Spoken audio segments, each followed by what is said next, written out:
नमस्कार, आदाब, सत श्री अकाल and welcome to Magnet Brains, India's best online learning platform, जहां आपको मिलता है किंडरगार्टन से लेकर 12th तक का सारा education absolutely free of cost. Students, आप ये सारे सेशन, सारे वीडियोस, हमारे सारे लेक्चर्स एक्सेस कर सकते हैं, देख सकते हैं हमारे यूट्यूब चैनल से या फिर हमारी वेबसाइट से या फिर हमारे एप्लीकेशन से। और इन तीनों ही माध्यम को यूज़ करते वक्त किसी भी सेशन को देखने के लिए आपको कभी भी कुछ भी पे करने की ज़रूरत नहीं पड़ती है। आप ये सारे सेशन, सारे लेक्चर्स, सारे videos absolutely free of cost use कर सकते हैं, उनसे पढ़ सकते हैं, अपने फ्रेंड्स के साथ शेयर भी कर सकते हैं एंड अपना नॉलेज इंक्रीज कर सकते हैं। आपको पता है, आपका जो चैनल है, फेवरेट चैनल है मैग्नेट ब्रेन्स, मेरा भी फेवरेट है। यहाँ पे आपको न सिर्फ आपके बोर्ड एग्जाम्स की तैयारी करवाई जाती है, न सिर्फ आपको स्कूल एग्जाम्स की प्रैक्टिस करवाई जाती है, बल्कि इनके अलावा जो भी कॉम्पिटिटिव एग्जाम्स होते हैं उनमें से मैक्सिमम को कवर किया जाता है। ओलंपियाड्स हो गए, जेई हो गया, नीट हो गया, उसके अलावा एनटीएससी भी कवर किया जाता है। और आपके एनटीएससी के जो टीचर्स हैं उनमें से एक मैं हूं, आपका मैथ्स मेंटर राहुल, जो आपको मैथ्स की तैयारी कराता है as far as NTSC is concern. और एनटीएससी में मैथ्स में हमने बहुत सारे चैप्टर्स कवर कर लिए हैं। आज हम शुरू कर रहे हैं एक नया चैप्टर जिसका नाम है कोऑर्डिनेट ज्योमेट्री। बहुत इंपॉर्टेंट चैप्टर है क्योंकि ये 9th, 10th, 8th सब जगह आपने पढ़ा है सारी क्लासेस में, और काफ़ी सारे इंटरेस्टिंग एंड स्कोरिंग क्वेश्चंस यहाँ से आपको एग्जाम्स में देखने को मिलते हैं, है कि नहीं? आपने ये पढ़ा है चैप्टर, तो हम इस चैप्टर की रूपरेखा कैसी होगी पहले वो थोड़ा डिस्कस कर लेते हैं।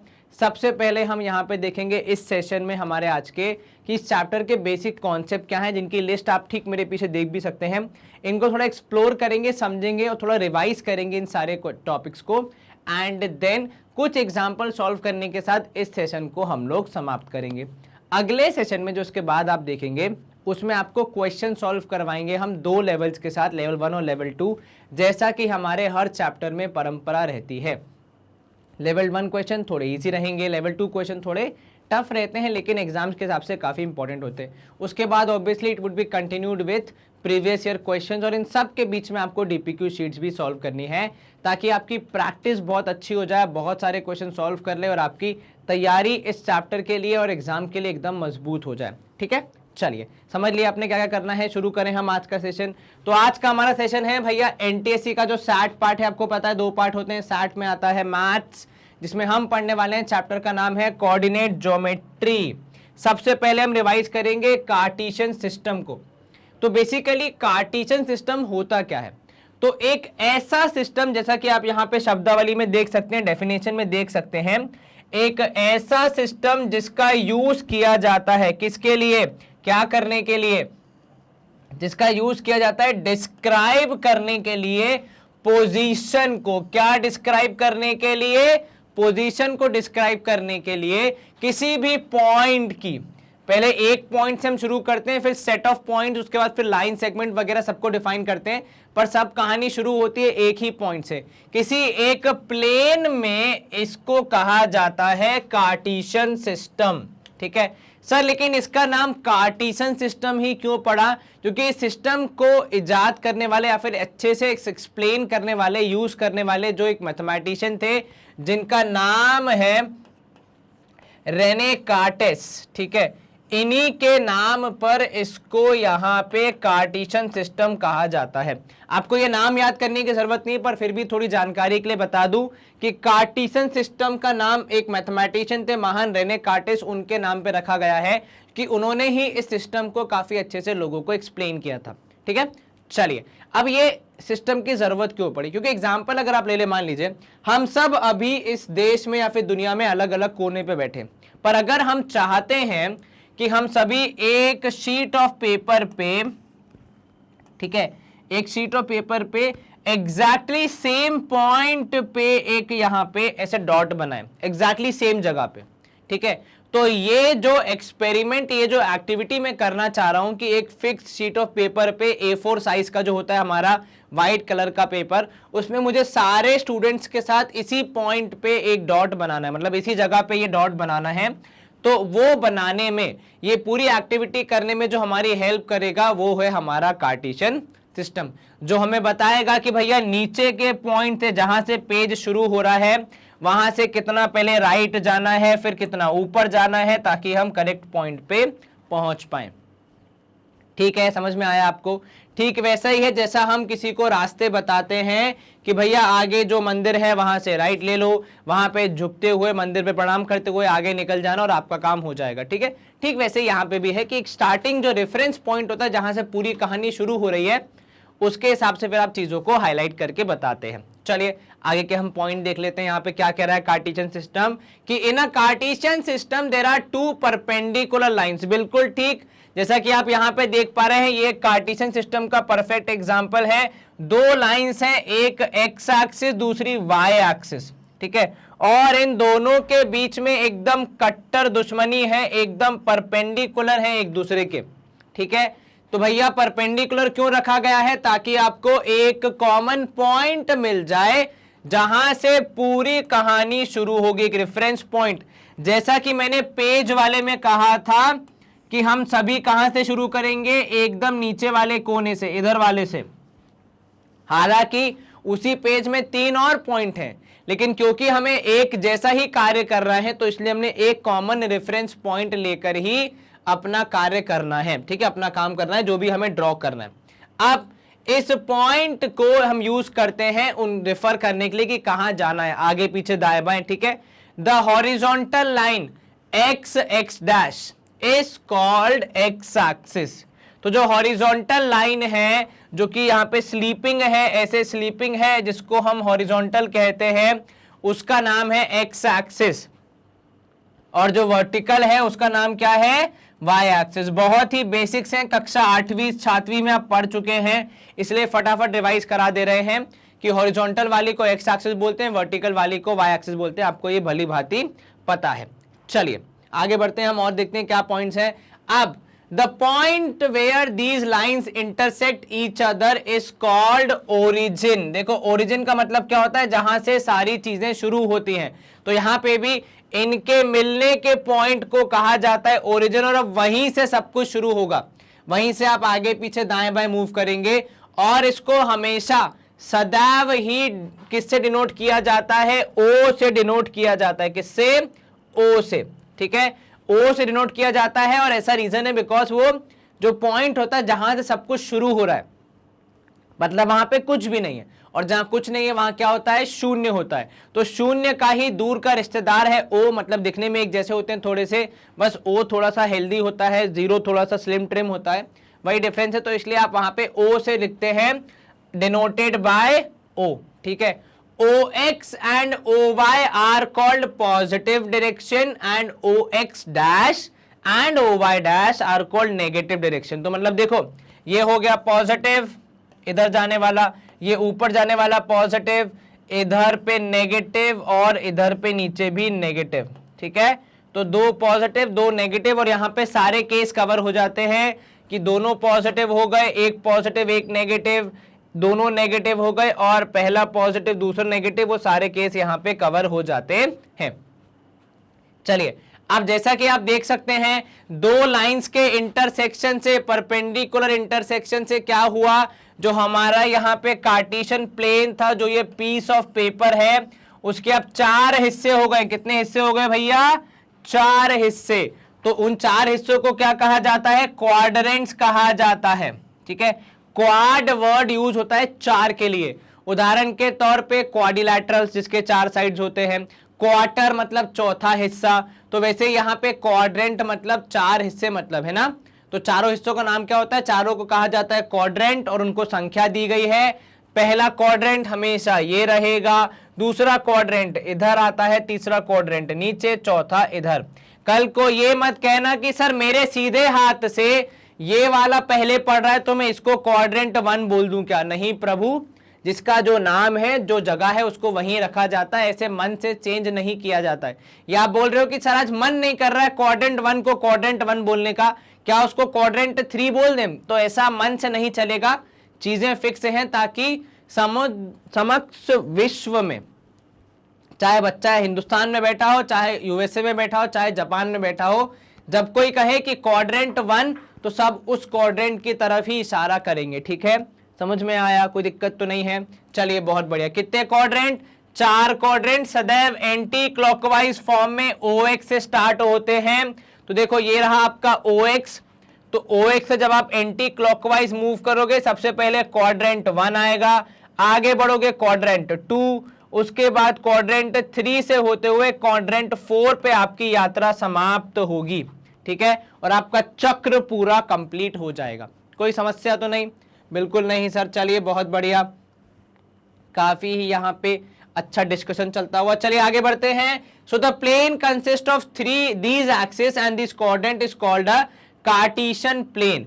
तो जो कार्टेशियन सिस्टम है उसी में से निकल के आता है ये जो आपने बनाया है, ये जो प्लेन आपने बनाया है जिसमें 4 क्वाड्रेंट्स हैं, एक्सिस है, सारे पॉइंट्स को आप लोकेट कर सकते हैं, इसे कहा जाता है कार्टेशियन प्लेन, ठीक है, या फिर कोऑर्डिनेट प्लेन, दोनों नाम दिए जाते हैं। अब कल को एग्जाम में ये मत एक्सपेक्ट करना कि सर ये सवाल आ जाए कि इस सिस्टम को क्या कहा जाता है, ऐसा क्वेश्चन नहीं आएगा। ऑब्वियस सी बात है, एनटीएससी का लेवल का एग्जाम है तो कुछ अच्छे क्वेश्चन ही आएंगे जहां पे आपको थोड़ा अपने मस्तिष्क को इस्तेमाल करना पड़ेगा। उधर रक्त कोशिकाओं में थोड़ा सा रक्त बहेगा तो आप सोचेंगे और आपको आपका जवाब मिलेगा, ठीक है।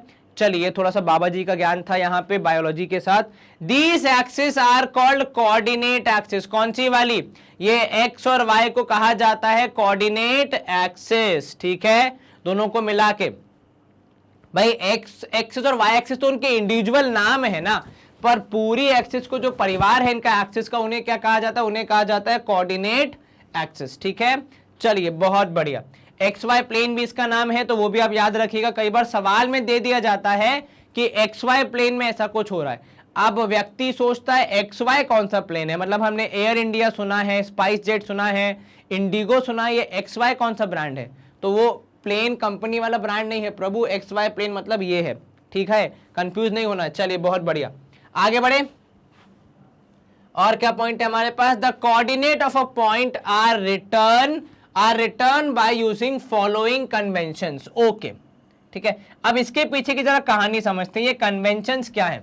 देखो एक बात बताओ, अगर मान लो आपसे कोई रास्ता पूछ रहा है, ठीक है, और रास्ता कुछ इस प्रकार है कि जहां वो व्यक्ति खड़ा है वहां से सीधे जाना है 10 मीटर या 15 मीटर, फिर राइट टर्न लेना है और फिर जाना है 5 मीटर, ठीक है। अब क्या बोला हमने? पहले जाना है 10 मीटर, फिर राइट लेके जाना है 5 मीटर। और अगर आप उल्टा कर दें तो मतलब पहले भेज दें 5 मीटर, फिर राइट लेके बोल दें जाओ 10 मीटर, तो गड़बड़ हो जाएगी कि नहीं? है कि नहीं? इसीलिए चीजों का फिक्स पैटर्न में होना, सही तरीके से होना बहुत जरूरी है। क्योंकि अगर आप ऐसे देखें तो जो मैंने अभी जानकारी दी कि पहले जाओ 10 मीटर फिर राइट लेके जाओ 5 मीटर, कुल मिला के व्यक्ति चला 15 मीटर। पर अगर आपने बोल दिया कि नहीं हम पहले भेजेंगे 5 मीटर फिर चलवाएंगे 10 मीटर, तो भैया व्यक्ति को पहुंचना होगा पटना, पहुंच जाएगा बेगूसराय, तो ऐसे क्या चलेगा? पहुंचना कहां था, पहुंचा कहां थी, तो गड़बड़ हो जाएगी ना। दोनों ही केस में चला व्यक्ति 15 मीटर ही है, लेकिन सही दिशा में नहीं चल पाया क्योंकि आपने पोजीशन उलट पलट कर दी, 10 की जगह 5 बोल दिया, 5 की जगह 10 बोल दिया, इसीलिए गड़बड़ ना हो, इसीलिए एक फिक्स कन्वेंशन बनाया गया है ताकि बिल्कुल भी कंफ्यूजन ना हो। समझ गए आप? तो यहां पे अब कन्वेंशन हम देख लेते हैं। चलिए क्या होता है?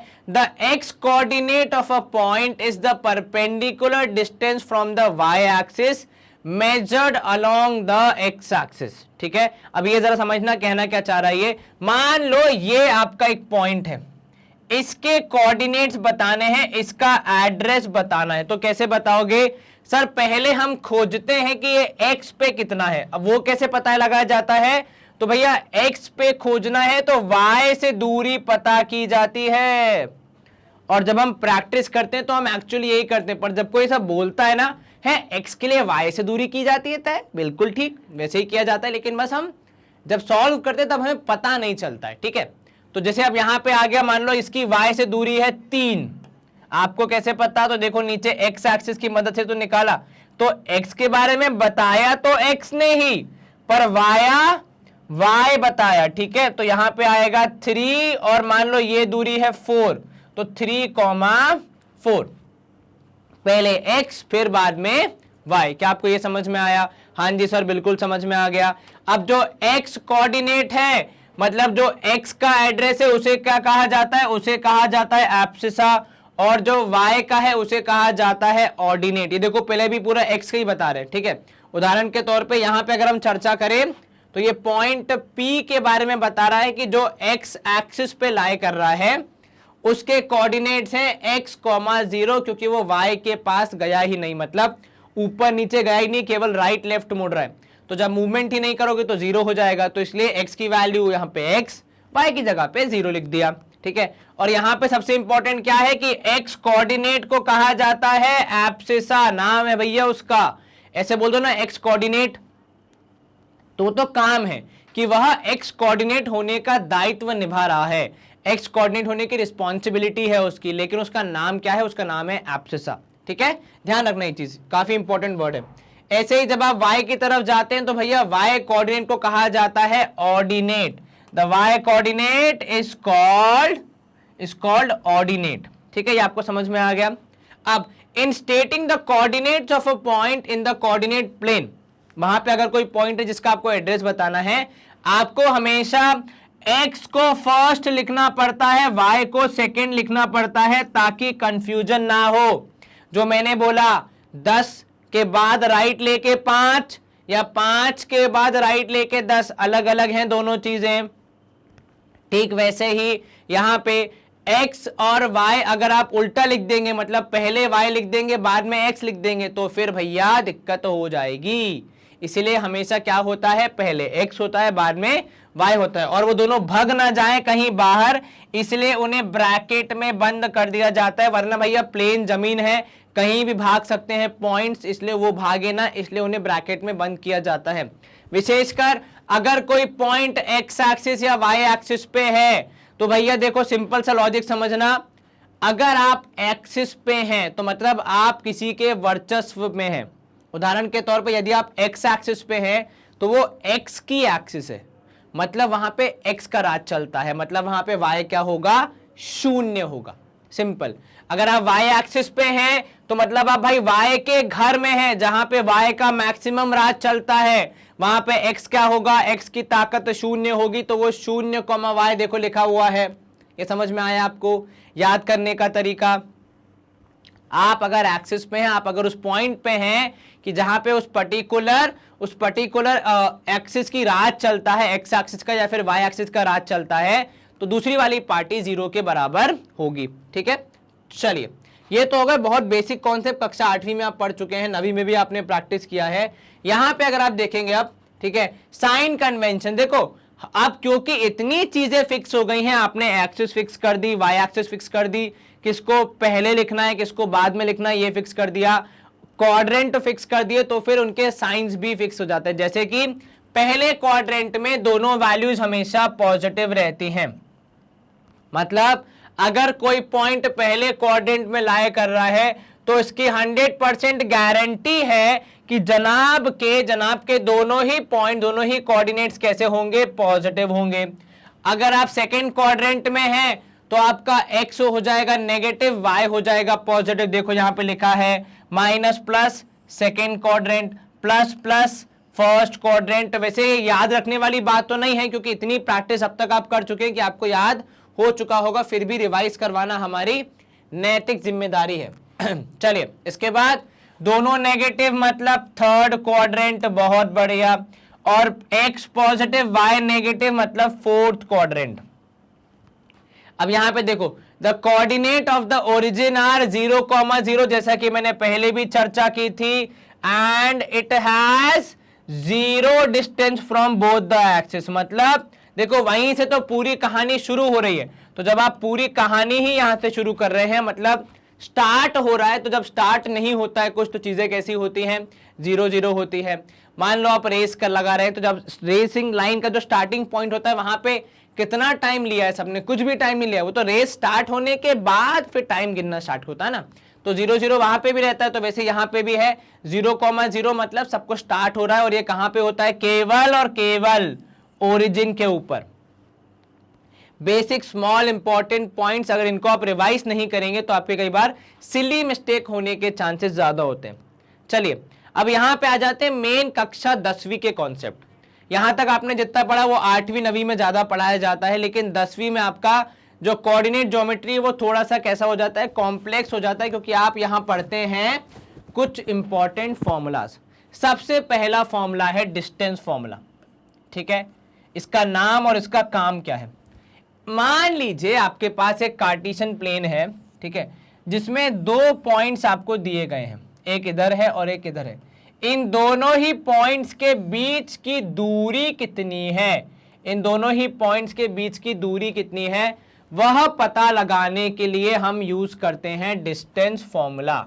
जैसा कि लिखा है the distance between the points P and Q, दो पॉइंट्स के बीच का डिस्टेंस पता लगाने के लिए हम क्या यूज करते हैं? Distance formula. लेकिन देखो, जैसे आप यहां पे हम देखते हैं कि मनुष्य मनुष्य से बात करता है, कुत्ता कुत्ते से बात करता है, गाय गाय से बात करती होगी, ठीक वैसे यहां पे भी एक्स कोऑर्डिनेट से डील करता है, वाई कोऑर्डिनेट से डील करता है। और आपका फॉर्मूला भी वैसा है कि भैया पी क्यू डिस्टेंस निकालने के लिए square root of x2 minus x1 का square plus y2 minus y1 का स्क्वायर किया जाएगा, ठीक है। x को s से डील करवाया, y को y से डील करवाया, दोनों को माइनस करके, क्योंकि देखो दो चीजों के बीच का डिस्टेंस निकालना है, बीच की दूरी निकालनी है, गैप कितना है वो निकालना है, तो गैप निकालने के लिए आप माइनस ही करेंगे, स्क्वायर कर देते हैं, फिर स्क्वायर रूट निकाल लेते ताकि वो बैलेंस हो जाए, ठीक है। चलिए, since distance is always non negative we can only take positive square root, हमेशा, क्योंकि डिस्टेंस क्या होता है? नॉन नेगेटिव होगा। क्या कभी आपने -2 किलोमीटर वॉक किया है? नहीं भाई, वॉक तो हमेशा पॉजिटिव ही होगा ना, कि आपने 2 किलोमीटर वॉक किया। ठीक वैसे ही दो पॉइंट्स के बीच का डिस्टेंस हमेशा नेगेटिव, नॉन नेगेटिव आता है, अर्थात पॉजिटिव आता है, ठीक है। सर नॉन नेगेटिव का मतलब क्या होगा? मतलब देखो डिस्टेंस 0 भी हो सकता है, ठीक है, 0 एंड पॉजिटिव, इन दोनों को मिला के कहा जाता है नॉन नेगेटिव, ठीक है। ऐसा इसलिए क्योंकि 0 का साइन नहीं होता, 0 ना पॉजिटिव होता ना नेगेटिव होता है, इसलिए हमेशा 0 और पॉजिटिव अलग अलग लिखे जाते हैं। और इन दोनों को मिला के यदि आपको एक वर्ड कहना ही है तो आप नॉन नेगेटिव कहते हैं, ठीक है। चलिए, तो हमेशा क्या लिया जाएगा? पॉजिटिव स्क्वायर रूट लिया जाएगा। अगर स्क्वायर रूट में 0 आ रहा है तो आंसर 0, उस केस में आपका आंसर आएगा 0। चलिए, स्क्रीन यहां पे हम करेंगे क्लियर। तो पहला फॉर्मूला क्या पढ़ा हमने अभी? डिस्टेंस फॉर्मूला, यहां पे आपके समक्ष लिखा हुआ है, आपने बहुत प्रैक्टिस भी किया है, इसको काफी बार पढ़ चुके हैं, तो आपको कठिनाई नहीं आनी चाहिए। दूसरा है सेक्शन फॉर्मूला, ठीक है। अब ये सेक्शन फॉर्मूला क्या कहानी बताता है वो भी हम देख लें। तो चलिए, सेक्शन फॉर्मूला की कहानी कुछ ऐसी है कि the coordinate of a point P, coordinate of point P which divides the line segment. अब ऑब्वियस सी बात है भाई, लाइन सेगमेंट है तो उनके बीच में डिवीजन तो हो ही सकता है, लेकिन अब कार्टेशियन सिस्टम में डिवीजन हो रहा है तो जो पॉइंट डिवाइड करेगा वो भी तो कार्टेशियन सिस्टम से अपना अता पता बताएगा। तो वो बताने के लिए यहां पे अगर हमारे पास रेशियो दिया गया है तो हम आसानी से उसका पता लगा सकते हैं, ठीक है। ये रहा आपका फॉर्मूला जो कहता है, फिर से देखो, जैसे मनुष्य मनुष्य से बात करेगा, इसी तरह से यहां पे भी x x के साथ डील करता है, y y के साथ डील करता है। हाँ, रेशियो दोनों जगह यूज होते हैं, m1 m2। कई जगह पे इसी रेशियो को m और n भी लिखा जाता है, तो आप m या n लिखें या फिर m1 m2 लिखें, बात बराबर ही होती है, ठीक है। The coordinates of a point P which divides the line segment joining A and B externally. अब देखो यहां पे इंपॉर्टेंट चीज, इंटरनली और एक्सटर्नली का एक फर्क होता है, जो मैं आपको सबसे बेहतर तरीके से एक चित्र बना के दिखा सकता हूं, ठीक है। मान लो आपके ये दो पॉइंट हैं, ये दो पॉइंट हैं A और B, ठीक है। अगर कोई पॉइंट इनको इंटरनली क्या कर रहा है? इंटरनली वो कर रहा है, क्या कहेंगे हम उसे, इस वर्ड क्या यूज करेंगे हम? इंटरनली अगर डिवाइड कर रहा है तो ये हो गया point C। This is called internal division, ठीक है। जब आप पॉइंट लाइन के बीच में, लाइन के अंदर है, बीच में नहीं अंदर है, जरूरी नहीं कि हर बार बीच में ही होंगे, कभी कभी साइड में भी हो सकते हैं, मतलब A के पास या B के पास। और एक होता है तरीका जब आप कहते हैं कि एक तीसरा पॉइंट आ गया यहां पे D, ये कहलाता है एक्सटर्नल डिवीजन। क्योंकि देखो, अगर मैं ये पॉइंट C को फिलहाल के लिए हटा दूं, जो AB था अब d की वजह से वो डिवाइड तो हो गया, मतलब जो लाइन सेगमेंट थी उसके दो हिस्से तो हो गए। हालांकि लाइन सेगमेंट a से d हो गई, पर लाइन सेगमेंट के दो हिस्से तो हो गए, ए बी और बी डी। तो जब दो हिस्से हो रहे हैं, लाइन डिवाइड हो रही है, मतलब कुछ ना कुछ गणित तो लगा होगा। तो वह गणित एक्सप्रेस किया जाता है एक्सटर्नली के रूप में, जिसमें फॉर्मूला अलग हो जाता है, जो कि यहां आपके समक्ष है। तो इंटरनली में ऐड होता है, एक्सटर्नली में सब्ट्रैक्ट होता है। एक ये बड़ा डिफरेंस आ जाता है, वहां पे सब कुछ ऐड हो रहा है, यहां पे सब कुछ सब्ट्रैक्ट हो रहा है। तो ये दोनों ही फॉर्मूलाज आपको एकदम अच्छे से याद होने चाहिए। अगर एग्जाम में जो भी जानकारी दी होगी, या तो कई बार सीधे सीधे लिखा होगा कि भाई इंटरनली एक्सटर्नली करना है, या फिर कई बार आपको वहां पे खुद सोच के तोड़ मोड़ के या फिर जोड़ जाड़ के निकालना पड़ेगा कि क्या फॉर्मूला यूज होगा। तो इंटरनली के लिए ऐड, एक्सटर्नली के लिए सब्ट्रैक्ट किया जाता है। ठीक है, कहीं कोई शंका तो नहीं? बिल्कुल नहीं सर। ये रहा M1 M2 वाला फॉर्मूला। कुछ जगह पे M/N भी लिखा होता है, तो जहां जहां पे आपको M1 M2 दिख रहा है वहां पे M और N लिख देते हैं। कुछ खास फर्क नहीं है, बस लिखने का तरीका अलग है। ठीक है, चलिए यहां पे हम करेंगे स्क्रीन क्लियर, आगे बढ़ते हैं। सेक्शन फॉर्मूला के बाद एक सेक्शन फॉर्मूला में स्पेशल कैटेगरी है जो कि बहुत ही सिंपल कर देता है चीजों को, जिसका नाम है mid point formula. Mid point मतलब एग्जैक्टली बीच में डिवाइड करना। और जब आप एग्जैक्टली बीच में डिवाइड कर रहे हैं तो आपका रेशियो बाय डिफॉल्ट 1:1 हो जाता है, जैसा कि यहां पे लिखा है, देखो, है ना। तो मिड पॉइंट का मतलब है लाइन सेगमेंट कैसे डिवाइड हो रही है, बराबर हिस्सों में डिवाइड हो रही है। तो आपका रेशियो 1:1 हो जाएगा। तो यहां पे 1:1 अगर रेशियो हो गया तो इसका मतलब है कैलकुलेशन आसान हो जाएगी। तो आपको डायरेक्टली एक सिंप्लीफाइड फॉर्मूला मिल जाता है कि आपको यहाँ पे x1 + x2/2 मिल गया, y1 + y2/2 मिल गया। इसको आप यूज करके आसानी से अपना एक मिड पॉइंट फॉर्मूला बना लेते हैं, जो कि सेक्शन फॉर्मूला के कंपैरिजन में इजी होता है। लेकिन ये कब लगता है? केवल और केवल जब आपके पास मिड पॉइंट दिए गए हों। हर जगह मत लगा देना भैया। ऐसा है संसार में, तलवार है, चाकू है, सुई है, सबका अलग अलग उपयोग होता है ना बेटा। एप्पल अगर तलवार से काटोगे तो क्या होगा? हाथ में लग जाएगी। और अगर सुई से काटने जाओगे 3 दिन लग जाएंगे। तो चाकू से एप्पल काटोगे, तलवार से युद्ध लड़ोगे। ठीक वैसे ही जहां सेक्शन फॉर्मूला लग रहा है, जहां पे रेशियो अलग अलग है, वहां सेक्शन फॉर्मूला यूज होगा। जहां पे नहीं लग रहा है, मिड पॉइंट वाला केस बन रहा है तो इजी है, तो मिड पॉइंट फॉर्मूला लग जाएगा। ठीक है, रिवाइज याद रखना, बिकॉज टाइम कम लगता है इसमें अगर मिड पॉइंट होगा तो। चलिए सेक्शन फॉर्मूला हम यहाँ पे समाप्त कर रहे हैं। अब हम मूव करते हैं हमारे नेक्स्ट टॉपिक की ओर। अब अगला है यहाँ पे हमारा एग्जाम्पल, जो कि हम देखने वाले हैं। जो सवाल अभी जो हमने कॉन्सेप्ट पढ़ा सेक्शन फॉर्मूला का, एग्जाम्पल कर लेते हैं ताकि थोड़ा समझ में आ जाए, क्लैरिटी मिल जाए। चलिए यहाँ पे अब क्या बोल रहा है, एक लाइन, एक पॉइंट है सी। देखो क्लियरली क्या बोल रहा है आपसे, एक पॉइंट सी है जो कि डिवाइड कर रहा है लाइन ए बी को। अब डिवाइड करेगा तो भैया कुछ रेशियो होगा, और अगर ए बी लाइन को डिवाइड कर रहा है तो ए और बी के कुछ पॉइंट होंगे, जैसा कि यहाँ पे आपको दिख रहा है। ठीक है, और ये रेशियो आपको दिया गया है। अब इसके हिसाब से आपको सी के कोऑर्डिनेट्स बताने हैं। अब यहाँ पे सर्वप्रथम आप जानकारी इकट्ठा कर ले। जैसे यहाँ पे x1 क्या होगा, तो भाई x1 होगा 1। ठीक है, x2 क्या होगा, तो भाई x2 होगा 2। हमेशा इधर होता है x1, ये दूसरे वाले पॉइंट का x2। कई बार व्यक्ति क्या करता है जल्दबाजी में x1 x2 y1 y2, ऐसी गलती मत करना। पहला वाला x, दूसरा वाला y। ठीक है, तो यहाँ पे y1 हो जाएगा 3 और y2 हो जाएगा 7। एकदम ध्यान से लिखना भैया। ये रेशियो दिया है तो आप लिखेंगे m1 कितना सर, m1 होगा 3 और m2 हो जाएगा यहाँ पे 4। अब क्या आपको फॉर्मूला याद है? बिल्कुल याद है सर। तो सेक्शन फॉर्मूला कहता है कि जो c के कोऑर्डिनेट्स हैं, जिसे हम यहाँ पे केवल x और y लिख रहे हैं, तो x would be equal to m1 x2, opposite है ना, और m2 x1। ये ध्यान रखना हमेशा, m1 के साथ x2 जा रहा है और m2 के साथ x1 जा रहा है, उल्टा हो रहा है, सेम सेम नहीं जाएंगे। और नीचे m1 प्लस m2। ठीक उसी प्रकार y के लिए क्या होगा सर, y के लिए भी उल्टा रिश्ता। तो m1 y2 plus m2 y1 opposite होगा 2 1 1 2 whole divide by m1 plus m2। बस फॉर्मूला याद है, तो वैल्यूज रख के आंसर निकालना है। चलिए, तो x यहां पे हो जाएगा m1 का मतलब कितना होगा, देखो यहां पे m1 आपने लिख के रखा है 3। ठीक है, इनटू x2 मतलब कितना 2 प्लस m2 मतलब हो जाएगा 4 और x1 हो जाएगा यहाँ पे 1 होल डिवाइड बाय कितना है भाई 3 + 4। ठीक है, चलिए उस तरफ ये x के लिए था, y के लिए भी हम पूरी कहानी एक बार दोहरा लेते हैं।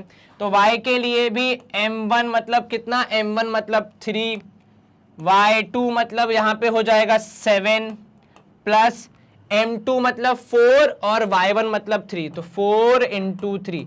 वैल्यूज बहुत ध्यान से लिखना एकदम साइन के साथ, अगर साइन नेगेटिव होगा तो वो साइन भी लेके आएंगे। अब अगर आपने वो छोड़ दिया तो कैलकुलेशन गलत हो जाएगा भैया, फिर सवारी सामान की खुद ही जिम्मेदार है।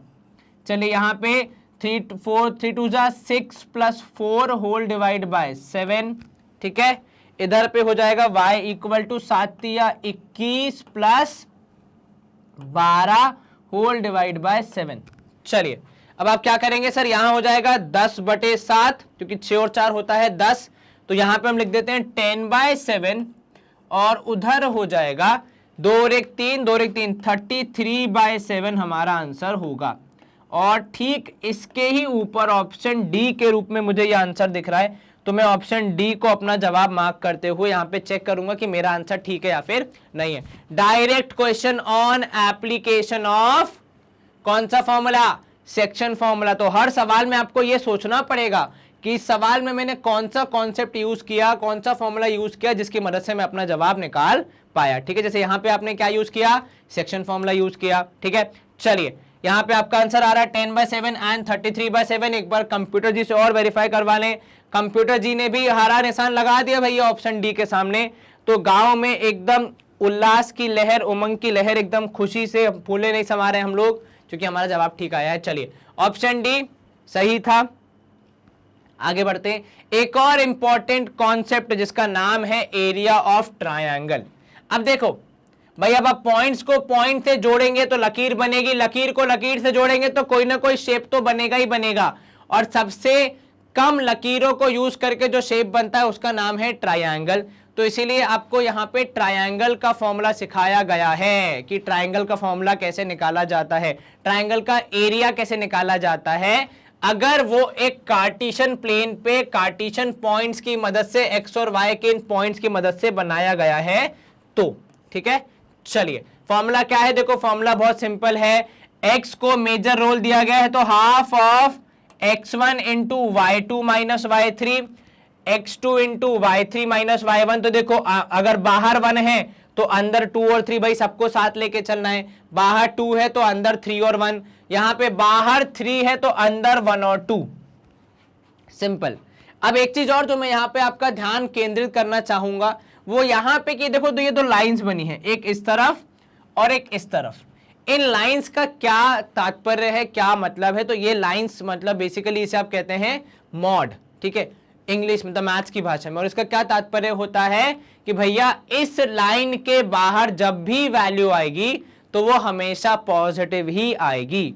और ऐसा इसीलिए किया जाता है कि भैया आपका जो एरिया है वो कभी नेगेटिव नहीं हो सकता। हालांकि फॉर्मूला उपयोग करते समय आपकी जो रॉ वैल्यू है, जो कैलकुलेशन करने के बाद आंसर आ रहा है वो नेगेटिव आ सकता है, पर क्योंकि वो एरिया है इसलिए उसका नेगेटिव साइन इग्नोर कर दिया जाता है। उसको हम भूल जाते हैं कि ये नेगेटिव वैल्यू आई थी, केवल पॉजिटिव को लेते हुए हम अपने सवाल का जवाब मार्क करते हैं। तो यहां पे भी वही होता है कि इसका जो लाइंस हमने बनाई है मोटी सी, इन्हें मॉड कहा जाता है। और इसका मतलब सिर्फ इतना होता है कि जो भी आंसर आएगा वो पॉजिटिव कंसिडर किया जाएगा, उसको नेगेटिव कंसिडर नहीं करेंगे। ठीक है, area of triangle can not be 0, obvious ही बात है। If it comes out to be 0 the points are collinear. Sir इसका क्या तात्पर्य है, देखो अगर किसी ट्राइंगल का एरिया 0 आ रहा है मतलब सर ट्राइंगल अगर होता तो कुछ ना कुछ एरिया तो आता। एरिया 0 है मतलब ट्राइंगल है ही नहीं, और ट्राइंगल है ही नहीं मतलब पॉइंट्स कैसे होंगे, कोलिनियर होंगे। अब यहां सवाल कैसा बनता है, कई बार आपको बोल दिया जाता है कि ये 3 पॉइंट कोलिनियर हैं, उनमें से 2 पॉइंट आपको दे देंगे, कोई एक मिसिंग होगा, कोई एक कोऑर्डिनेट x का या y का कोई एक कोऑर्डिनेट मिसिंग होगा 3 पॉइंट में से, और आपको वो पता लगाना होता है यूजिंग दिस नॉलेज कि भैया अगर कोलिनियर है मतलब एरिया ऑफ ट्राइंगल हो जाएगा 0। तो फिर सॉल्व करके आप इनमें से जो भी अननोन क्वांटिटी है वो पता लगा लेते हैं। आपने सॉल्व किया होगा, ऑब्वियस सी बात है। एक और इंपॉर्टेंट चीज, the coordinate of a centroid of the triangle, centroid के कोऑर्डिनेट निकालने का डायरेक्ट फॉर्मूला है आपके पास, इसको यूज करके आपकी गणित काफी इजी पड़ जाती है। डायरेक्ट फॉर्मूला है कि भैया क्योंकि ट्राइंगल है तो तीन होंगे एजेस, तीन होंगे पॉइंट्स, उन तीनों की मदद से आप निकालते हैं सेंट्रॉइड, क्योंकि सेंट्रॉइड तीनों के अमालगमेशन से बनता है, मतलब तीनों पॉइंट्स के यूज से जब आप लाइन ड्रॉ करते हैं, लाइन सेगमेंट ड्रॉ करते हैं, तो उन तीन लाइन सेगमेंट का जो सेंटर पॉइंट होता है उसे आप कहते हैं सेंट्रॉइड, है ना। एग्जैक्ट डेफिनेशन आपको पता है कि वो लाइंस कौन सी होती है, वो मैं रिपीट नहीं करूंगा, कुछ होमवर्क आपको भी करना है, ठीक है। चलिए, स्क्रीन क्लियर, यहां पे आपको काफी कुछ जानकारी मिल गई है। एक और एग्जांपल देखो यहां पे, जिससे हम एरिया ऑफ ट्राइंगल प्रैक्टिस करेंगे, कि यहां पे एक ट्राइंगल के आपको वर्टाइसेस दिए गए हैं, जो कि यहां पे लिखे हैं, देखो वर्टाइसेस क्या क्या हैं, सब वर्टाइसेस हैं ए, बी और सी, तीनों के कोऑर्डिनेट्स हमें दिए गए हैं, बस इन्हें लिख के हमें अब सॉल्व करना है और आंसर निकालना है। चलिए, सबसे पहले x1, x2, x3 डिफाइन कर लो, तो x1 है 8, x2 अगले पॉइंट का पहला कोऑर्डिनेट 3, वो 8 के बाद -4 मत लिख देना, x3 लास्ट पॉइंट का कोऑर्डिनेट तो -2।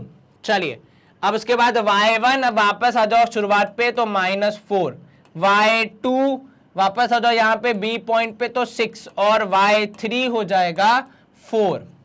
फॉर्मूला क्या कहता है कि sir area of triangle would be half into, वो मॉड का साइन हम लगाते नहीं है लेकिन दिमाग में हमारे रहता है कि नेगेटिव आए तो उसको चेंज करना है, तो 8 दैट इज x1। अब क्योंकि आपने x1 लिया है तो उसका साथ ही नहीं ले सकते y1, तो y2 और y3 लेंगे, दैट इज 6 -4, यही होता है ना फॉर्मूला, माइनस की प्लस। चेक करके बताओ एक बार हम भी देख लेते हैं भैया, माइनस की प्लस, सर माइनस होता है, बिल्कुल ठीक, इसके बाद आता है प्लस, ये हमेशा ध्यान रखना। x2 मतलब कितना, 3 होगा यहां पे, और अब क्योंकि आपने x2 लिया है तो भैया 3 और 1 लेंगे तो 4 -4, ये ध्यान रखना भैया, दो नेगेटिव है, ठीक है, तो 4 -4, ठीक है, गलती मत कर देना वरना दिक्कत हो जाएगी। चलो यहाँ पे ब्रैकेट का डिजाइन भी चेंज कर देते हैं इसी बात पे, बिकॉज ब्रैकेट्स अलग अलग बन रहे हैं, ये फ्लावर ब्रैकेट लगा दिया हमने, जो कि दिख नहीं रहा है फ्लावर जैसा, पर फिर भी मैनेज कर लो। चलो 4 -4, लास्ट में क्या होगा सर, एक और होगा, प्लस की जगह यहाँ पे क्या आ जाएगा, प्लस ब्रैकेट में -2, क्योंकि नेगेटिव है। अब 3 है तो 3 का साथ ही नहीं आएगा, एक और 2 आएंगे, तो आप यहाँ पे लिखोगे -4 और -6। चलिए, और ये ब्रैकेट आपने बंद कर दिया। अब क्या करेंगे, सिर्फ वैल्यूज को सॉल्व करके आंसर निकालेंगे, तो हाफ। अब आप अगर कहेंगे कि सर ये 2 और 8 को कैंसिल कर दूंगा, तो प्लीज ऐसा ना करिएगा, मुझे दिल में थोड़ा सा दर्द उठने लगेगा, मेरे को पेट में मरोड़ हो जाएगी, अब मेरी तबीयत खराब हो जाएगी, क्योंकि भैया ऐसे आप कैंसिल नहीं कर सकते, ध्यान रखिएगा। चलिए, 8 में से 6 माइनस कितना बचेगा, सॉरी 6 में से 4 माइनस तो कितना बचेगा, 2 बचेगा, तो 8 × 2, ये रहा 8 × 2, प्लस यहाँ पे देखो 3 × ये माइनस माइनस हो जाएगा प्लस, तो 4 और 4 हो जाएगा 8, तो 3 × 8, प्लस यहां पे देखो -2 × -4 -6 मतलब कितना हो जाएगा सर, -10 हो जाएगा, और ये डिब्बा बंद यहां पे। चलो, तो हाफ इंटू 8 दूनी हो जाएगा 16, प्लस 8 तिया हो जाएगा 24, प्लस ये हो जाएगा माइनस माइनस करके मल्टीप्लाई करके +20। अब आपको क्या करना है, खाली इन सबको जोड़ देना है, तो 16 और 24 हो गया 40, 40 और 20 कितना हो गया सर 60, 60/2 कर दिए तो मतलब आंसर कितना आएगा सर, 60/2 कर दिया मतलब 30 स्क्वायर यूनिट्स हमारा आंसर आना चाहिए। कितना, 30 स्क्वायर यूनिट्स हमारा आंसर आना चाहिए। यहां पे अगर हम देखेंगे तो ऑप्शन ए 30 स्क्वायर यूनिट्स के रूप में हमें अपना जवाब मिलेगा। क्या आपको ये समझ में आया, कहीं कोई दिक्कत मन में नहीं, सब बस साइन का ध्यान रखना है, खासकर ये ब्रैकेट के अंदर हो सके तो आप 2-3 ब्रैकेट इस्तेमाल करें, कुछ ऐसे सेमी सर्कल, कुछ ऐसे स्क्वायर, कुछ फ्लावर ब्रैकेट, लेकिन अपने पूरा जो आपका कैलकुलेशन उसे एकदम साफ सुथरा स्वच्छ रखें ताकि गलती ना हो और ओवर राइटिंग के चक्कर में कहीं कुछ मिस्टेक ना हो जाए, ठीक है। चलो, ऑप्शन ए एक बार चेक कर लेते हैं, कंप्यूटर जी का जवाब क्या है, उनका जवाब भी है ऑप्शन ए, हरे टिक का मतलब है हमारे लिए आगे बढ़ने का ग्रीन सिग्नल। यहां पे हम करेंगे स्क्रीन को क्लियर। सेकंड एग्जांपल भी हमने देख लिया, दो जो इंपॉर्टेंट कॉन्सेप्ट थे, सेक्शन फॉर्मूला पे एग्जांपल देख लिया, एरिया ऑफ ट्राइंगल पे एक एग्जांपल देख लिया और हम आगे प्रैक्टिस करेंगे क्वेश्चंस, लेकिन यहाँ पे हमारा कॉन्सेप्चुअल पार्ट जो रिवीजन करने का था वो समाप्त हो जाता है। लेकिन आपके लिए एक बहुत इंपॉर्टेंट जानकारी है जिसको ध्यान से सुनिएगा, बहुत आपके काम आएगी जीवन में। देखिए ऐसा है, हमारा जो यूट्यूब चैनल है वो बहुत बड़ा परिवार है ना। हम किंडरगार्टन से लेकर 12th तक की सारी चीजें पढ़ाते हैं, तो हर दिन हमारे नित्य नवीन नए सेशंस आते रहते हैं ऑन कंटिन्यूस बेसिस।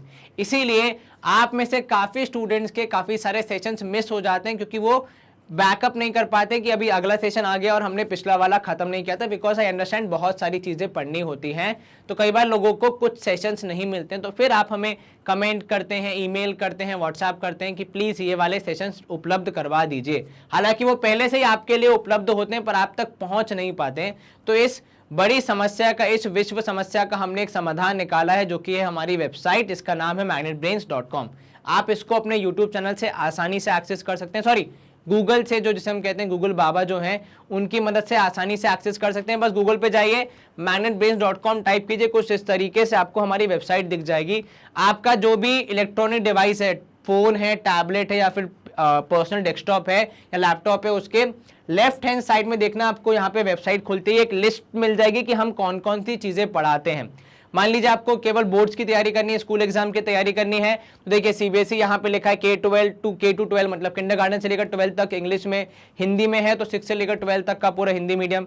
एनटीएससी की तैयारी करनी है तो भैया एनटीएससी का हमने अलग से एक टैब बना के रखा है, आप एनटीएससी का टैब खोलेंगे तो वो सारे टीचर जो आपको एनटीएससी पढ़ाते हैं उनके नाम और उनके चित्र दोनों हमने यहाँ पे अटैच किए हैं, ताकि जिस भी माध्यम से आप टीचर को जानते हो, नाम के माध्यम से या चित्र के माध्यम से, आप उन्हें आसानी से देख सकते हैं और अपनी पूरी पढ़ाई कर सकते हैं। बस यहाँ पहुंचिए, जो भी चीज आप पढ़ना चाहते हैं, मान लीजिए आप मैथ्स पढ़ना चाहते हैं तो वॉच नाउ के टैब पे क्लिक कीजिए। मैथ्स का जितने भी सेशन हमने कवर अप किए, जो भी चीजें हमने पढ़ाई हैं, उसका आपको एक सिनॉप्सिस मिल जाता है होम पेज पे, ठीक है, मतलब मैथ्स के होम पेज पे। जैसे आप इसको ओपन करेंगे आपको दिख जाएगा भैया किस चैप्टर में कितने लेक्चर्स हैं, किस लेक्चर में क्या पढ़ाया गया है, किस लेक्चर की क्या ड्यूरेशन है। यहाँ पे आपको डीपीक्यू शीट सॉल्व करनी है तो वो आपको पीडीएफ भी मिल जाता है डीपीक्यू शीट के रूप में।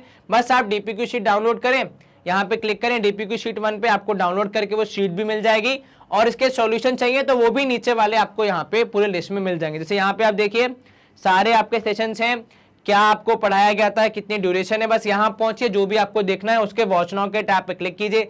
जैसे ही आप वॉच नाउ के टैब पे क्लिक करेंगे आप आसानी से यहाँ पे पूरा सेशन देख पाएंगे। उदाहरण के तौर पे यहाँ पे आप देखिए प्लेन ज्योमेट्री का जो सेशन था वो यहाँ पे आपके समक्ष यहाँ पे दिख सकता है आपको कि ठीक है सही चलेगा, ना कोई एडवर्टाइजमेंट ना कोई ब्रेक, एकदम वही क्वालिटी कंटेंट, वही क्वालिटी टीचर्स जो आपको YouTube पे पढ़ाते हैं वो आपके वेबसाइट को भी कवर करते हैं, कुछ फर्क नहीं है। केवल यहाँ पे आपको चीजें एक्सेस करने में बहुत इजी हो जाता है और कुछ भी मिस होने के चांसेस मिनिमम हो जाते हैं, ठीक है। चलिए तो इसको बिल्कुल एक्सप्लोर कीजिए, बिल्कुल यूज कीजिए, आपको बहुत अच्छा लगेगा, आपके कोई भी सेशन मिस नहीं होंगे, आपको पढ़ने में बहुत मजा आएगा for sure. And with this we come to the end of our session.